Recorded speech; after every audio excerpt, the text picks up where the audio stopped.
Bismillahirrahmanirrahim. Assalamualaikum warahmatullahi wabarakatuh.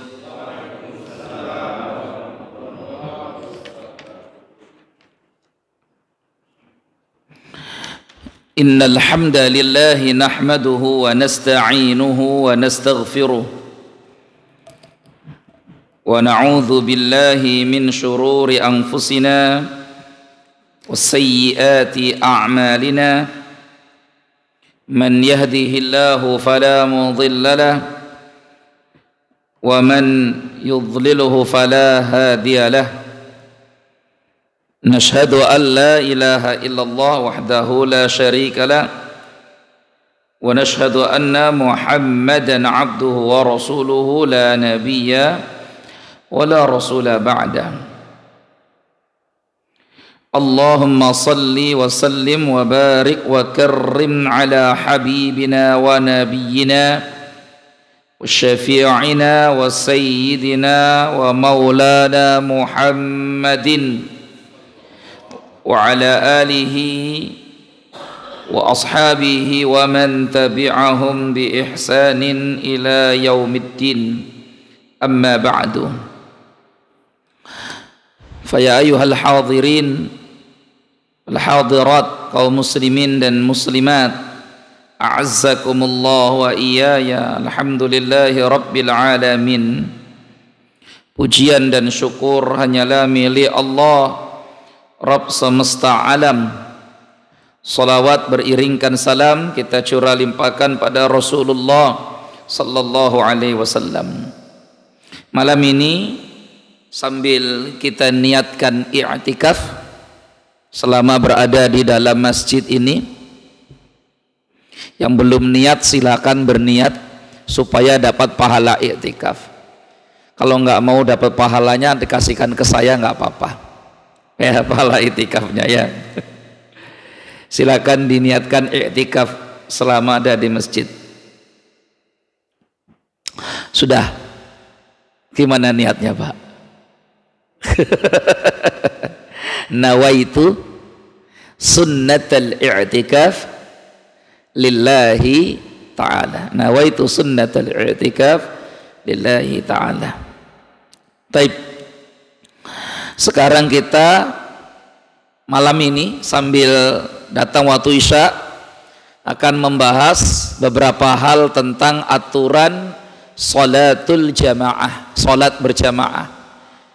Karena saya ada kekhawatiran kita ini salat berjamaah tapi kemudian ada hal-hal yang belum kita fahami tentang salat berjamaah. Kita nukilkan dari kitab madhab Syafi'i yang sama, ini Al-Mu'tamad fil Fiqh Syafi'i. Jadi kitab Mu'tamad ini adalah kitab fikih Syafi'i yang kebanyakan diambil pendapat-pendapatnya dari kitab Imam An-Nawawi seperti Minhajut Talibin atau Majmu' Syarhul Muhadzab. Jadi masing-masing kitab itu kadang diambil mu'tamadnya dari beragam kitab-kitab induk ya. Seperti Mu'tamad ini tadi dari yang Imam Nawawi. Nanti ada lagi kitab yang lain juga, kitab fikih Syafi'i yang hari ini sangat dikenal juga, namanya apa namanya fikih manhaji, al-fiqhu al-manhaji ala madhhabi Syafi'i. Jumlahnya 3 jilid. Ya, jumlahnya 3 jilid. Kalau ini kan 5 jilid. Jadi fiqh manhaji itu 3 jilid. Saya juga punya di rumah. Itu mu'tamadnya berbeda dengan yang ini. Jadi lebih kepada mengambil mu'tamad dari apa namanya kitabnya Abu Zakaria Al-Ansari. Jadi masing-masing diambil. Ada banyak persamaan, perbedaannya hanya sedikit saja. Gitu ya. Nah, sekarang kita akan kaji tentang aturan-aturan dalam sholat berjamaah. Memang menurut madhab Syafi'i, Salat berjamaah itu hukumnya sunnatun muakkadah dan fardu kifayah. Ada dua hukum. Jadi sebagian ulama mazhab Syafi'i menganggap salat berjamaah itu fardu kifayah. Sebagian lagi menganggap sunnah muakkadah. Itu menurut mazhab Syafi'i.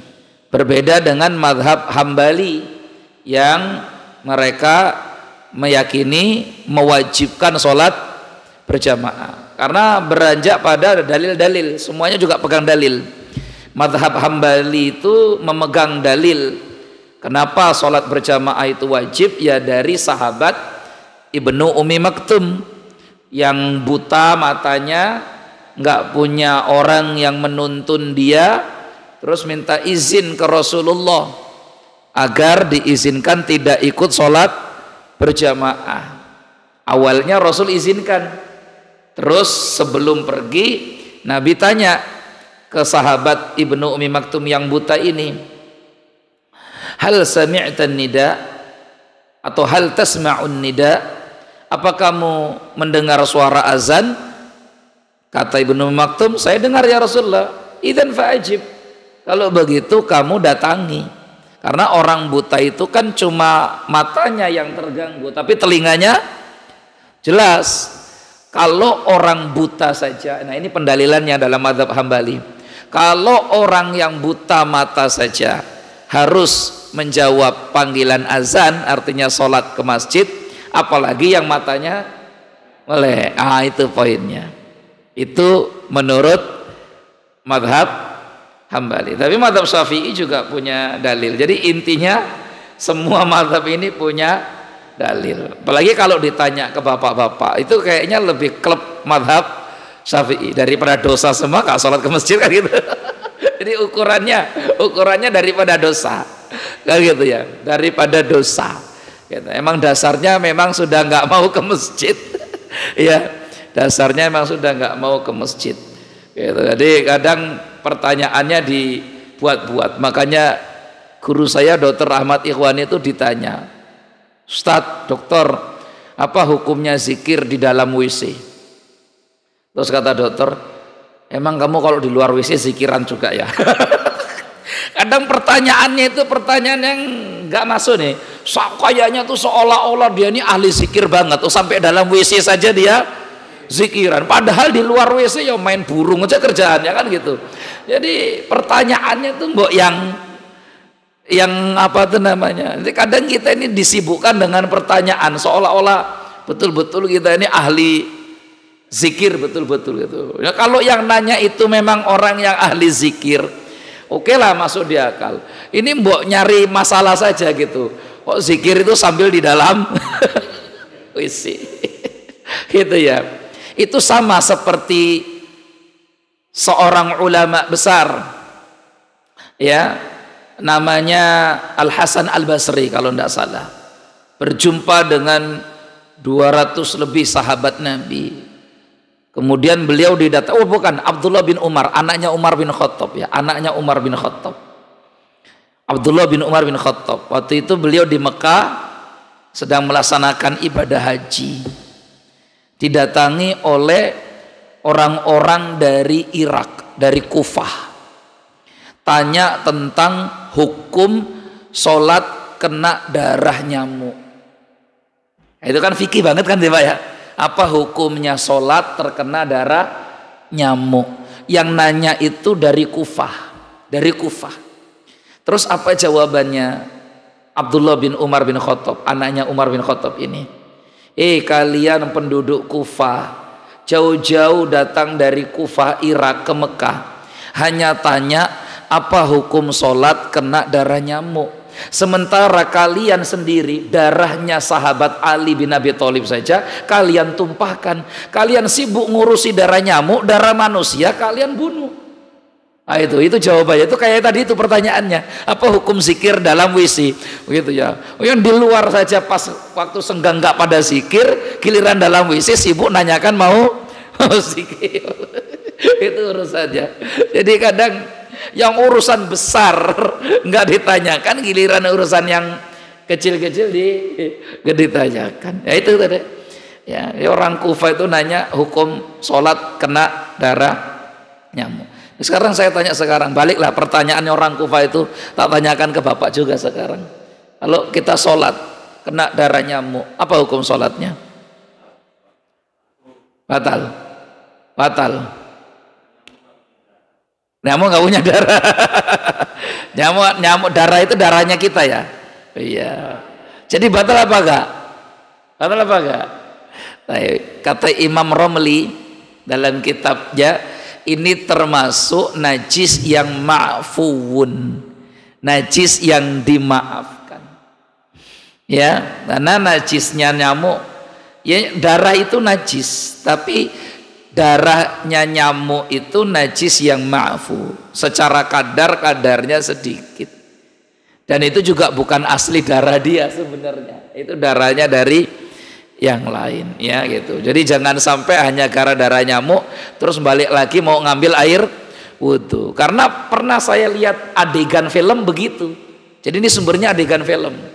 Jadi ceritanya bapak ini pakai sarung gitu ya, sudah berwudhu, terus tiba-tiba nepuk nyamuk, pak gitu.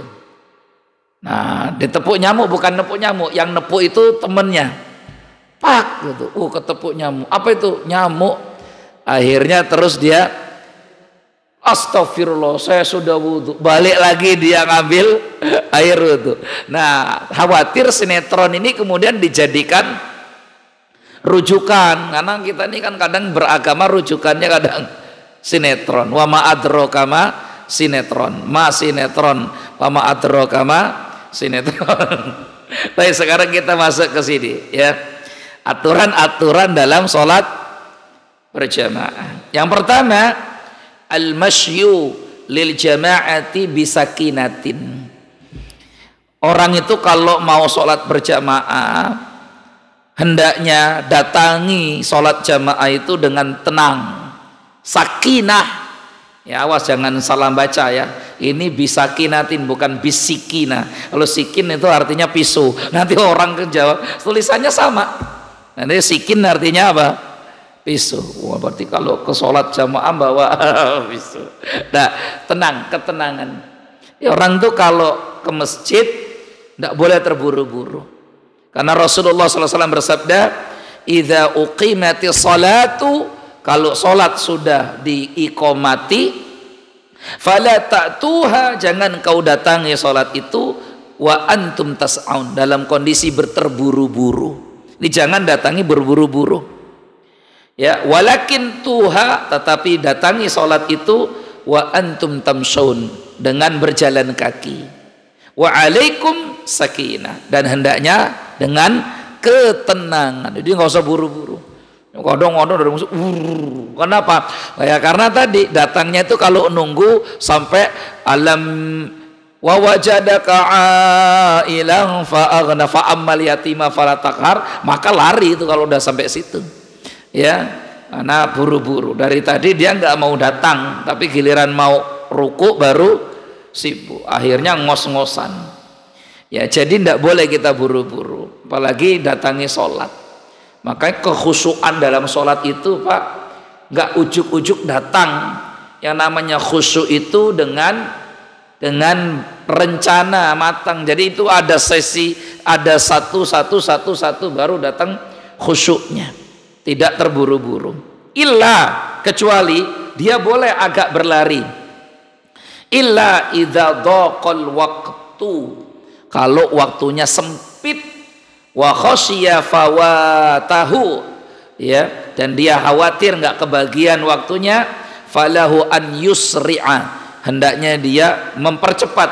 Wa kadza idza khasyiya fawata salatil jum'ah, sama seperti kalau takut kehilangan sholat Jumat. Sholat Jumat itu kita dikatakan terlambat itu kapan? Kalau ketinggalan sholat Jumat kok, sholatnya. Kalau ketinggalan ruku. Kalau Bapak tidak sempat ikut ruku, bersama imam sholat Jumat di rokaat kedua. Rokaat kedua ya, bukan rokaat pertama, rokaat kedua. Kok ketinggalan dia, maka dia harus sholat zuhur 4 rokaat. Ya biarpun dia ikut imam. Misalkan dia ikut imam nih, imam ini sholat Jumat, terus di rokaat kedua dia ruku, Allahu Akbar, yang itu kan ya. Kan kita ini ukuran terakhir mendapatkan sholat berjamaah itu adalah ya idrakur ruku' ma'al imam. Ya idrakur ruku' ma'al imam. Awas, hati-hati, karena banyak orang ini sebenarnya dia nggak dapat ruku', tapi cak-caknya pokok yang penting dapat ruku' lah kayaknya gitu. Husnudzonnya tingkat tinggi banget dia. Paham ya Pak ya? Contoh misalkan ini imam lagi ruku', Allahu Akbar, subhana rabbiyal azim wa bihamdi, itu kan sami'a Allah, dia ruku, Allahu Akbar, dapat nggak dia? Dapat nggak? Nggak dapat. Nggak dapat. Jadi jangan husnudzon ketinggian ya. Kayaknya dapat ini, kayaknya dapat. Nggak dapat. Itu bukan masalah lampu merah, lampu hijau itu. Ya. Dan kalau lampu merah itu kan itu agak kuning-kuning, agak kemerah-merahan dikit gitu ya. Nggak apa-apa, masih boleh. Nggak. Ini masalah paham nggak maksud saya di gambarannya? Nah, ini tak kasih gambaran sini Pak. Antum berdiri Pak, berdiri Pak. Antum di sini berdiri.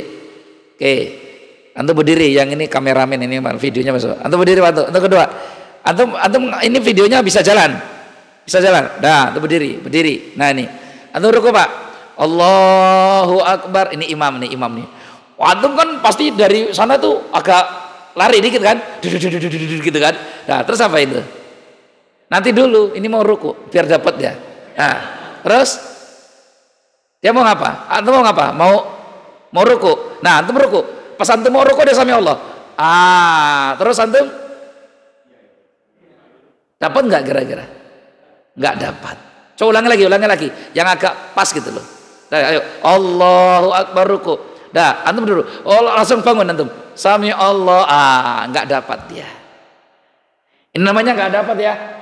Namanya tidak dapat karena tidak ruku' bersama imam. Nah, ada hadisnya gitu, man adraka raka'atan minas shalah faqad adraka shalah. Kalau yang begitu saja sudah nggak dapat, apalagi yang ngejar makin nggak dapat.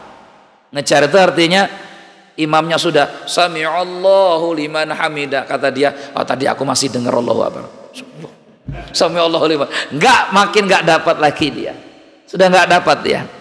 Nah, ukuran sholat Jumat itu tadi ruku.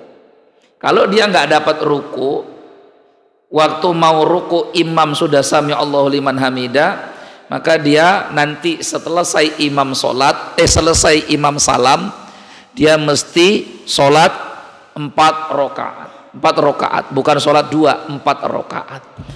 Zuhur dia, kalau dia nggak kebagian sholat Jumat itu namanya, ya. Nah, makanya dalam kondisi seperti ini, itu dalam mazhab Syafi'i boleh agak dipercepat jalannya, ya, dipercepat jalannya.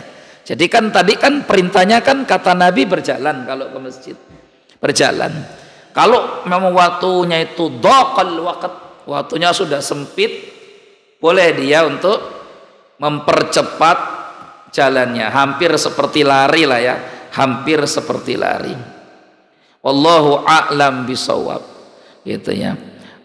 Termasuk agak melompat dikit nggak apa-apa. Bahkan dalam kitab itu menggunakan kata rokadho, yarkudu itu maksudnya itu agak seperti melompat itu, karena pingin cepet-cepet supaya khawatir ketinggalan.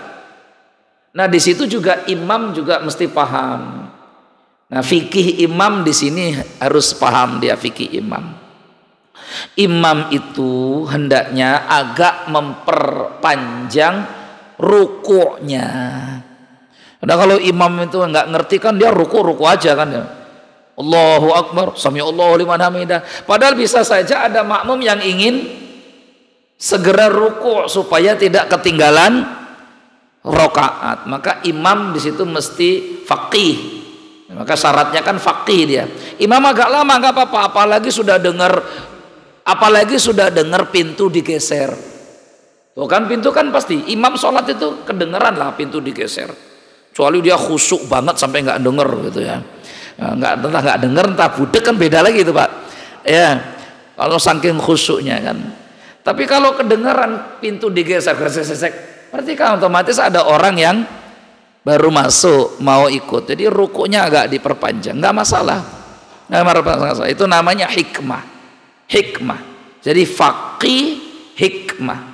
Dia hikmah karena tahu ada jamaah makmum yang datang terlambat sehingga kasihan kalau dia harus ketinggalan masbuk. Nah, Bapak agak memperlambat sedikit rukuknya. Wallahu a'lam. Nah, biasanya nanti imam-imam sudah begitu berarti udah hikmah. Sudah memberi kesempatan makmum. Asal tadi makmumnya juga jangan lelet-lelet gitu. Udah dikasih lama-lama ternyata baru dari pintu sana kan gitu kan, apa ndak ngeselin amat kan gitu ya. Karena dulu pernah ada kejadian ya, seorang sahabat baru masuk Islam, kalau nggak salah namanya Abu Bakrah. Dia ini rukuk dari pintu Masjid Nabawi, rukuknya gitu, karena takut ketinggalan rukuk. Sambil rukuk sambil jalan nyari sop, sambil ruku sambil jalan nyari soft barisan. Dan itu Rasulullah tahu, padahal Rasulullah sedang sholat. Imam Ibnu Hajar Al-Asqalani dalam Fathul Barinya kemudian memberikan penjelasan kenapa Rasulullah tahu padahal Nabi sedang sholat. Ada sahabatnya yang ruku dari pintu masjid sambil nyari soft barisan ya. Sebagian mengatakan tuh karena Nabi itu punya mata di balik punggungnya. Wah itu ya, itu kan makin kemana-mana itu penjelasannya. Tapi itu banyak juga yang meyakini itu. Banyak yang meyakini bahwa Rasulullah itu punya penglihatan mata di balik punggungnya. Malah kayak film Si Pahit Lidah sama Mata Malaikat kan gitu kan ya. Zamannya dulu Aven Bangun itu kan Pahit Lidah sama Mata Malaikat. Saya waktu baca kitab itu, wah ini kayak mata malaikat ini kalau begini. Tapi pendapat yang paling kuat ya karena diberitahu oleh malaikat Jibril. Udah itu pendapat paling kuat daripada kita ngada-ngada Rasul punya penglihatan di balik punggungnya, malah bikin aneh-aneh kan nanti kan. Tapi itu ada ulama yang bilang begitu tuh ada dalam Fathul Bari. Ya, tapi yang lebih masuk di akal tadi diberitahu oleh malaikat Jibril. Maka Nabi tadi tanya, siapa tadi yang sholat rukuknya dari depan pintu masjid? Saya Rasulullah. Apa kata Nabi? Zadakallahu hirsan wala ta'ud. Semoga Allah menambah semangatmu ibadah dan menambah semangatmu untuk berbuat baik. Tapi jangan ulangi lagi. Ini kata jangan ulangi lagi itu penting Pak. Karena kalau nggak ada kalimat itu, jangan-jangan ada jamaah Miftahul Iman yang rukuk dari pintu juga nanti. Jangan ulangi lagi. Itu berarti teguran Nabi. Sama seperti Rasulullah itu menegur ada sahabat yang ketika mengucapkan assalamualaikum tangannya dibuka. Assalamualaikum, di tangannya dibuka itu kan hadisnya riwayat Imam An-Nasai. Kalau yang tadi ini hadisnya riwayat Al-Bukhari Muslim yang rukuk dari pintu masjid itu. Kalau yang tangan dibuka ini riwayat Imam An-Nasai. Ada yang melakukan itu, ada sahabat iya, tapi tidak disebutkan namanya siapa. Terus Rasulullah salam, berpaling, dan Nabi nanya. Itu menunjukkan bahwa Rasul diberitahu ada sahabat yang melakukan itu, ya, bukan terus lirik itu enggak, tahu diberitahu. Terus Nabi negur.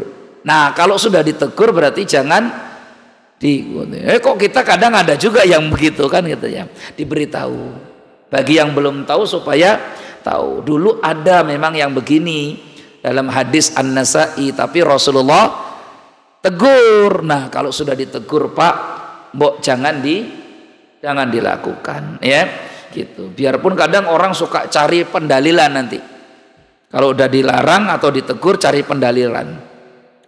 Pendalilan pertama itu, wow ya ini sebenarnya buka ini nih buka pintu surga katanya ya, makanya dibuka katanya. Assalamualaikum warahmatullah, buka begitu tuh kadang gitu. Kenapa harus dibuka? Karena buka pintu surga ya. Nanti yang kiri dibuka lagi, itu berarti buka pintu neraka. Lah kan namanya asal-asalan. Oh enggak, yang kiri enggak dibuka. Kenapa? Ini pintu neraka. Orang kan gitu. Jika sudah disabawakan hadis pun orang enggak terima, ya sudah. Yang paling menyakitkan itu, yang paling menyakitkan itu kalau sudah dibawakan itu ditegur oleh Nabi, terus jawabannya, oh dolanmu kurang adoh. Wah, itu paling menyakitkan itu. Kurang ngopi atau dolanmu kurang adoh. Udah, kalau udah selesai. Karena kan tugas kita itu cuma nyampaikan.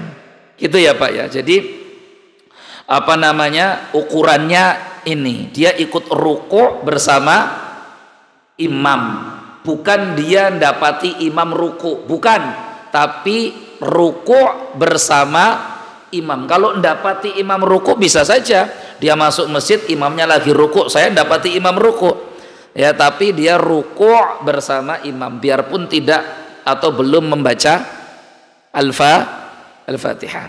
Baik ya. Yang kedua, jadi kalau ke masjid itu mau jamaah itu jalan kaki. Bagusnya jalan kaki sih memang Pak, bukan berkendaraan ya. Kalau kita ini kan sukanya berkendaraan, gas ngeng selesai ya gitu. Idealnya jalan kaki ya, tapi saya juga senang kendaraan tuh masalahnya, karena kadang mau nyebrang jalan mau apa, nah itu ya masalahnya ya.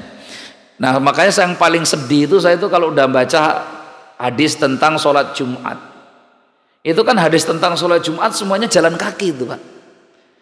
Nah sementara kita ini kalau sholat Jumat naik motor, naik kendaraan terus. Kan hadisnya begitu. Man ightasala man ightasala yaumal Jumat. Man tatahhara yaumal Jumat tsumma ghassala wa ightasala gitu ya.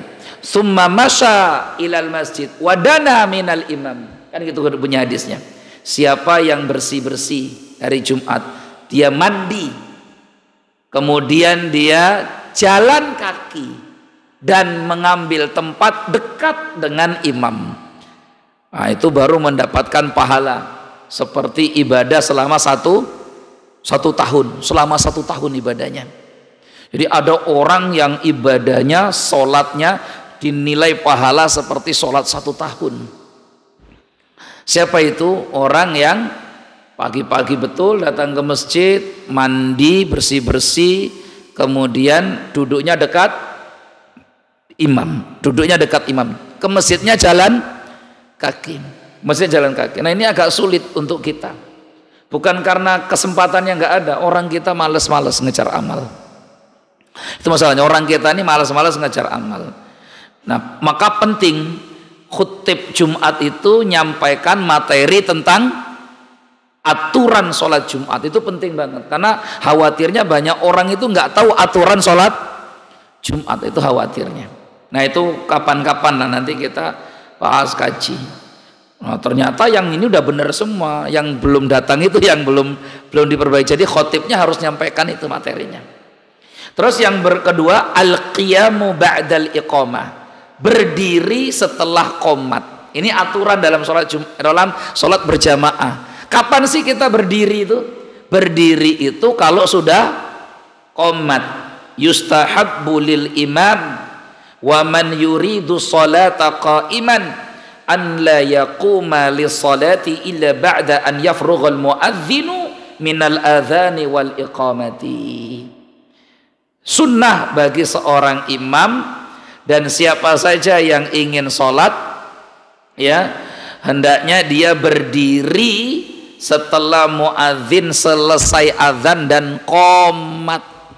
Selesai azan dan qomat ya. Makanya Nabi SAW itu mengatakan begini, idza ra'aitumuni faqumu, idza ra'aitumuni fa idza uqimati shalah ya, idza uqimati shalatu fala taqumu hatta tarawni. Itu bunyi hadisnya begitu, idza uqimati shalatu fala taqumu hatta tarawni.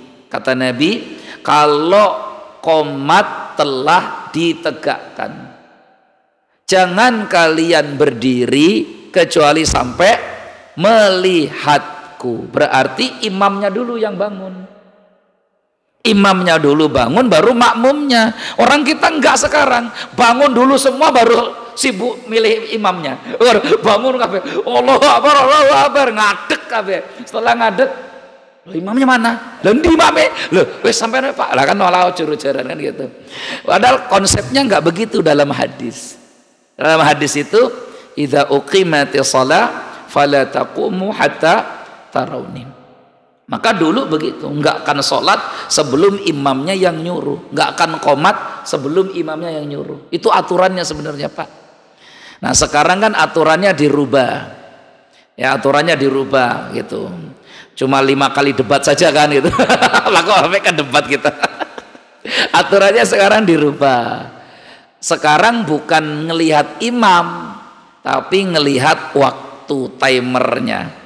Pokoknya jarak antara azan dan qomat itu waktu timer. Kalau udah titit imamnya ada nggak ada terserah.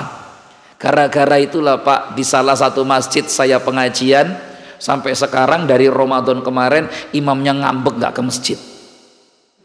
Saya itu baru tahu pekan ini. Saya pengajian pekan ini kok Pak imamnya nggak kelihatan. Ini Pak Haji kemana? Udah lama banget nggak kelihatan di majelis taklim.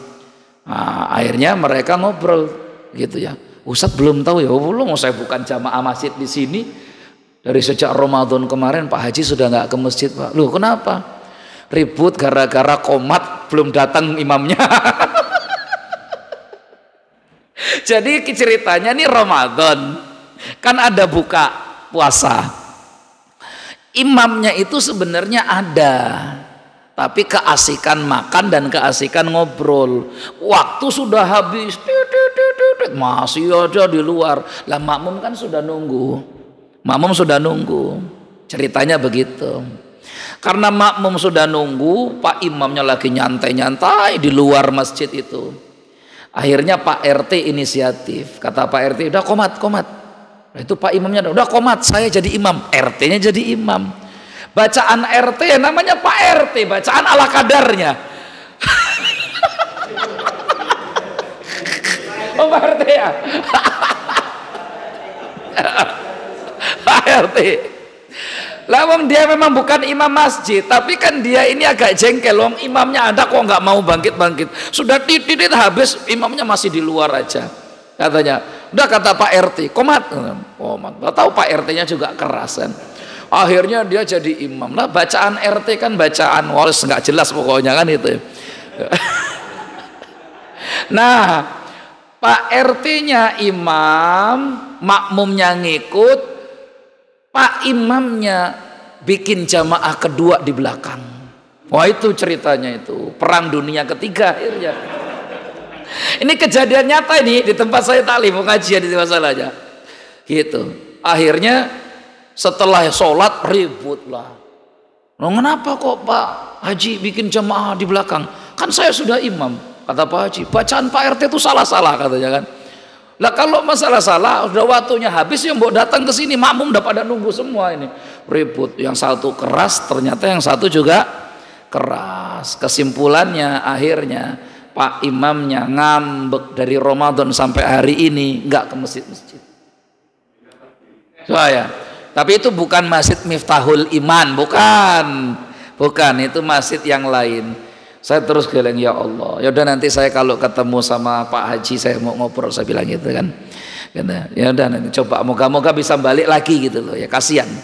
Ya, kasihan karena yang bagus ngajinya kan imam ini, makanya ditunjuk jadi imam. Karena imam itu kan diangkat jadi imam berarti karena diakui oleh makmum dia layak. Jangan hanya karena masalah terus ngambek. Nah ini ya, makanya imam itu mesti ya lapang dada. Ya lapang dada, jangan baperan. Ya jangan baperan. Nah itu jadi masalah itu akhirnya. Jadi kalau memang beliau itu enggak srek sama imamnya Pak RT tadi itu, ya lebih baik dia tunggu saja nanti baru selesai sholat dia imam kedua, kan lebih enak itu daripada ini di depan imam di belakang imam. Nah, itu namanya kan ngajak ribut itu kan gitu ya. Ngajak ribut. Dan itu kejadian nyata di kota kita tercinta Bandar Lampung ya, Bandar Lampung itu sampai sekarang. Maka al-qiyam ba'dal iqamah, berdiri itu setelah setelah qomat. Berdiri itu setelah qomat. Itu aturannya. Wallahu ta'ala a'lam bisawab. Jadi ini perlu diatur ya. Makanya kadang saya itu duduk itu. Yang lain masa berdiri. Itu yang kok ini enggak berdiri. Maksudnya tuh pengen ngajari. Kalau imamnya belum, ya jangan berdiri dulu. Karena itu hukumnya biarpun bukan wajib, tapi sebenarnya itu aturan dalam sholat berjamaah. Aturan dalam sholat berjamaah. Karena kan pimpinannya siapa? Imam. Tunjuk dulu siapa imamnya baru qomat. Jangan qomat dulu baru nunjuk siapa imam. Itu kesalahan orang kita. Ya, kesalahan orang kita itu rame-rame dhisik wis engko gampang ketuanya nanti di belakangan. Gitu kan. Itu kan udah rame ngumpul dhisik pilih ketuanya nanti belakangan. Ya enggak ketemu. Tunjuk dulu siapa ketuanya, itulah yang akan mengatur. Maka imam itu sama seperti pimpinan. Dia yang mengkondisikan kapan qomat. Kan itu dulu hadisnya begitu. Jangan qomat sampai dapat izin dari imamnya. Ya, dapat izin dari imamnya. Allahu a'lam bisawab. Nah, problem masjid-masjid kita adalah masjid-masjid itu tidak semuanya punya imam yang muqarrar. Itu problemnya, nggak semua punya imam yang ditetapkan atas kesepakatan. Karena kalau imam itu sudah ditetapkan atas kesepakatan bersama makmum, maka tidak boleh ada imam kecuali atas izin imam ini. Nggak bisa sembarangan, Pak. Itu problemnya. Harus aturannya begitu. Oh, ini kan imamnya ya. Maka biasanya satu masjid itu ditunjuk imamnya 2 atau 3, sehingga ketika satu berhalangan bisa digantikan oleh yang 2, gitu ya. Karena ini saya sudah kejadian beberapa masjid. Ada kejadian lagi nih begini, sama juga imamnya sudah muqarrar. Di kampung kan ini kan sensitif, Pak, kalau di kampung itu. Ini di kampung ini kejadiannya, di Natar ini kejadiannya. Ya, Natar kan agak kesana lah ya gitu ya. Jadi dia di pinggiran kota lah. Ada bapak tua ini, ya abah tua ini, mbah panggilannya lah. Ya, dia ini kan sudah imam abadi namanya. Ya, imam abadi itu memang sudah imam dari zaman dulunya. Nah, kok azan sampai qomat itu sudah lama belum datang juga pak imamnya ini. Maka teman saya ini inisiatif lah, qomat lah, namanya guru ngaji kan di situ kan. Udah qomat lah katanya. Nah, ini pak imamnya belum datang simbahnya. Loh, kelamaan ini, sudah lama banget dari tadi nggak datang. Ya udah qomat. Oh, ini guru ngaji di masjid itu kan gitu. Ya udah qomat. Baru qomat dia imamnya. Sembahnya datang itu udah batuk-batuk. Gitu. Itu udah nggak enak. Itu teman saya udah nggak enak tuh, Pak. Udah rasanya, ini ada masalah ini. Udah ini. Ya, ini kenyataan, ini nyata. Nana cerita sendiri tuh. Betul, habis sholat, digeremengi, Pak. Habis sholat apa? Digeremengi. Nah, itu ya, makanya kadang itu. Ya, tapi sebenarnya secara hukum juga benar. Karena imamnya sudah ditetapkan. Tapi ya mbok sadar, kalau sudah ditetapkan tuh ya mbok tepat waktu gitu. Jangan sudah ditunjuk tapi nggak datang-datang, itu kan itu malah bikin ini. Nah, namanya ribut anak muda sama anak tua, ya pasti anak muda ngalah lah, Pak. Kan gitu ya. Gitu. Jadi itu nyata. Maka muqarrar itu ada positifnya juga ada negatifnya. Maka kalau mau muqarrar, imamnya jangan satu. Di masjid ini misalnya, kalau mau muqarrar, imam jangan satu. Di masjid saya, tempat saya tinggal, sampai sekarang itu nggak muqarrar, Pak. Ya, nggak, sampai sekarang nggak muqarrar. Artinya nggak ada imamnya. Iya. Maka kalau ada orang datang di sini, Pak imamnya mana? Semua imam sini. Gitu. Ya. Karena siapa yang datang duluan udah silakan itu imam. Nggak masalah. Maka masjid saya itu warna-warni. Sampai orang tuh kadang, ini masjid kok semua ada ya? Warna-warni sini. Pokoknya siapapun yang duluan dia bisa jadi imam. Ya mau sholat datang. Gitu ya. Gitu macam-macam. Nah, kalau muqarrar silakan dibentuk muqarrar. Gitu. Jadi kalau muqarrar di sini saya pun nggak boleh jadi imam sebelum dapat izin dari imam yang muqarrar tadi. Nggak mentang-mentang, ini Kapi Hamdan ngisi pengajian, dia ke depan. Nggak boleh begitu, karena ada adabnya. Dia harus dipersilakan dulu oleh imamnya. Nah tadi saya dipersilakan sama Pak RT, saya husnudzon Pak RT imamnya lah pokoknya, kan gitu ya. Husnudzon, ada Pak RT yang mempersilakan. Baik. Yang ketiga, taswiyatus sufuf, sofnya itu mesti sama. Yustahabbu lil iman an la yahruma hatta an la yuhrima hatta yusawwi baina sufuf.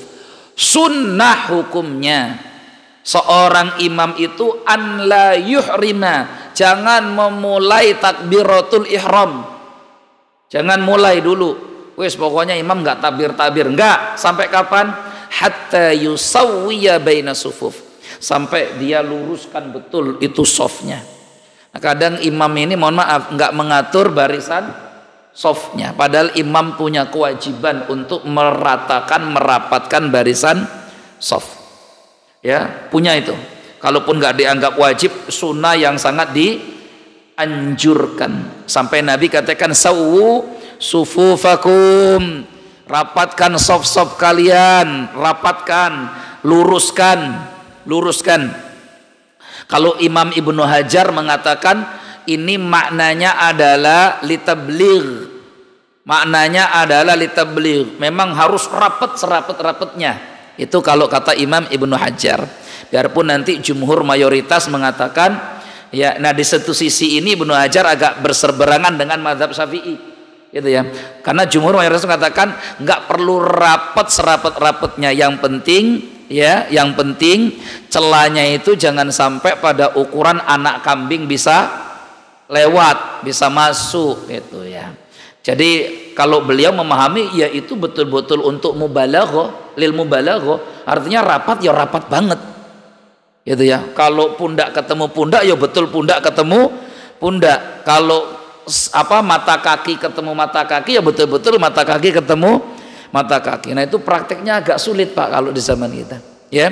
Tapi kadang ada yang begitu tuh, ketat banget misalkan gitu, ya. Artinya ini fleksibel sebenarnya. Yang penting tidak terlalu longgar, juga tidak rapat terlalu rapat. Ya yang biasa saja. Kalaupun dia tidak bersentuhan, setidaknya mata kaki ketemu mata kaki. Karena ada yang kadang bersentuhan dia nggak mau. Di masjid saya itu ada satu orang yang nggak mau begitu, sampai 2 kali mau kelahi. 2 kali. Wah di masjid saya itu unik-unik. 2 kali mau pukul-pukulan gara-gara sentuhan kaki. Gitu. Ya, gara-gara mau pukul-pukulan gitu. Dia nggak mau disentuh kakinya dia. Gitu ya. Gitu. Ya yang satu menganggap sentuhan kaki itu, jadi yang satu nggak mau disentuh kaki, yang satu nganggap sentuhan kaki itu afdol, kan gitu. Yang satu nggak mau, ribut Pak. Habis assalamualaikum, karena waktu itu saya imamnya nih. Assalamualaikum, langsung ribut. Kok begini ribut? Apa sih masalahnya? Nyentuh kaki. La haula wala quwata. Gara-gara sentuhan kaki ribut ini. Itu nyata itu Pak. Salat Isya itu kejadian tuh, kalau Isya ribut lagi. Ya Allah. Tapi ya, jadi kalau begitu berarti ya sudah. Nggak semua orang itu mau kita sentuh kakinya. Yang penting itu dapatlah dekat, jangan terlalu berjarak. Jangan terlalu berjarak. Ada yang kadang idealis, harus rapat-rapat banget, ya sudah, gitu ya. Silakan. Yang penting saling menghargai.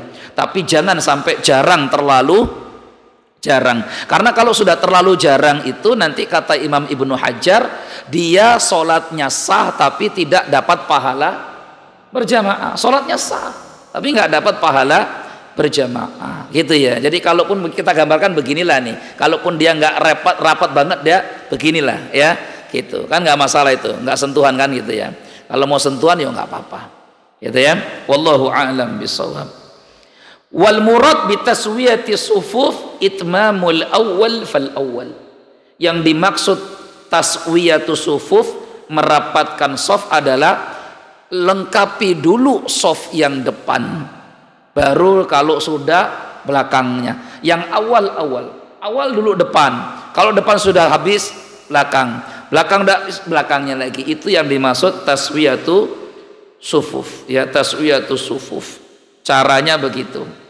Itu kata para ulama dalam mazhab Syafi'i. Wa an yatahadzal qa'imuna fiha bihaitsu la yataqaddam sadra ahadin. Tuh lihat, lurus, jangan sampai dadanya orang itu maju, lebih maju. Jadi diratakan ya, diratakan sama begitu. Nah, gambaran paling mudah itu meluruskan soft itu Pak adalah meluruskan tumit kaki. Itu paling gampang, bukan jempol kaki. Kalau jempol kaki itu kaki kita ini beda-beda panjangnya, tapi kalau tumit kaki insya Allah lurus semuanya. Jadi garis ini untuk tumitnya, garis ini untuk tumitnya. Itu ya cara merapatkan soft. Dan awas, hati-hati kalau ini berdua, jangan lebih ke depan daripada imam, karena kalau lebih depan daripada imam itu membatalkan berjamaah. Wallahu a'lam bishawab. Poin berikutnya, ini sudah mau datang waktu isya ya, jadi rapatkan soft, dahulukan, kejar soft yang paling depan, karena yang depan tuh pahalanya lebih besar daripada yang belakang. Terus begitu, seterusnya begitu, supaya kita ini nggak mudah-mudah membentuk soft baru, padahal soft yang di depan masih ada celahnya, ya gitu. Jadi ini yang harus kita perhatikan. Allahu a'lam bishawab. Ada pertanyaan nggak Pak sebelum ini Pak? Ya silakan. Waalaikumsalam warahmatullahi wabarakatuh.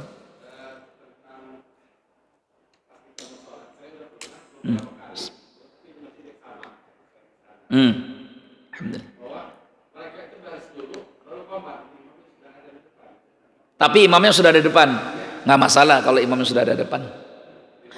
Ya, yang penting imamnya sudah ada. Ya, nggak masalah. Wallahu a'lam. Ada lagi Pak yang lain ada? Silakan.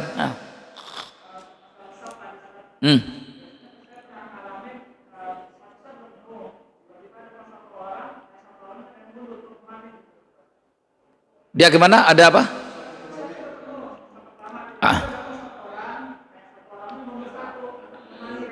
Iya.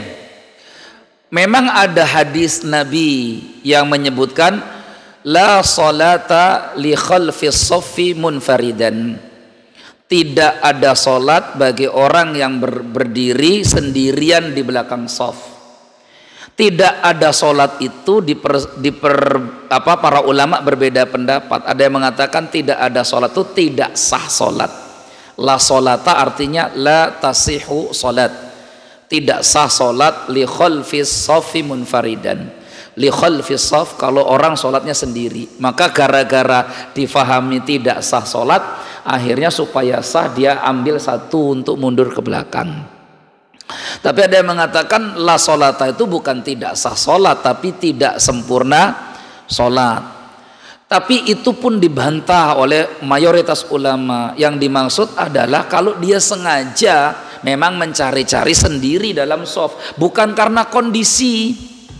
Ini kan karena kondisi, yang lain kanan kiri sudah penuh full, otomatis dia sendiri di belakang. Jadi tidak ada keharusan yang di depan itu untuk mundur nemani dia.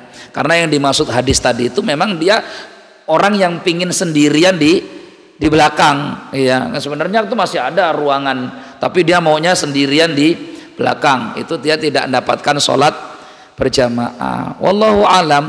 Atau yang kedua, kalau dia menunggu sementara di belakang masih ada yang mengambil air wudhu, maka berarti dia tidak perlu menarik orang yang ada di depan. Misalkan ini masjid ramai, dia sendiri di belakang, ya sudah nggak apa-apa, dia takbiratul ihram sendiri, karena dia tahu insya Allah nanti jarang beberapa waktu akan ada yang masuk lagi. Jarang sih sebenarnya, itu jarang sholat sendiri itu jarang kalau di masjid-masjid umum di belakang, karena biasanya biarpun dia mulainya sendiri, nanti beberapa saat kemudian ada yang datang gitu ya. Kalau dia mau mengambil kesimpulan tadi, dia tarik orang dari depan juga nggak masalah. Tapi masalahnya kadang tidak semua orang memahami itu, ya. Jadi nggak tahu kadang. Padahal itu hadisnya ada, la salata li khalfis shaffi munfaridan. tidak ada sholat bagi orang yang sendirian sholat di belakang shaf. Tidak ada sholat itu ada yang memahami tidak sah, tapi ini pendapatnya lemah, yang mengatakan tidak sempurna pahala sholatnya kalau memang dia nyari di belakang. Tapi kalau kondisinya seperti tadi tidak masalah sebenarnya. Wallahu alam bisawab. Gitu ya Pak ya. Wallahu alam. Cukup? Selesai ya? Itu. Sebenarnya masih banyak poin-poin tentang aturan-aturan sholat berjamaah. Tapi yang paling penting adalah setelah kita membahas seperti ini, hadirin sekalian, hendaknya kita senantiasa menjaga sholat kita supaya berjamaah. Karena jamaah itu sunnatu Rasulillah wa hadyu Rasulillah, petunjuk hidup Nabi sallallahu alaihi wasallam. Biarpun para ulama mengatakan jamaah ini hukumnya fardu kifaiyah, artinya sebagian kalau sudah mengerjakan gugurlah yang lainnya kewajibannya, tapi hendaknya kita tetap menjaga. Karena ya orang yang jauh dari masjid khawatir dia mudah terkena fitnah. Itu kata sahabat Ibnu Mas'ud.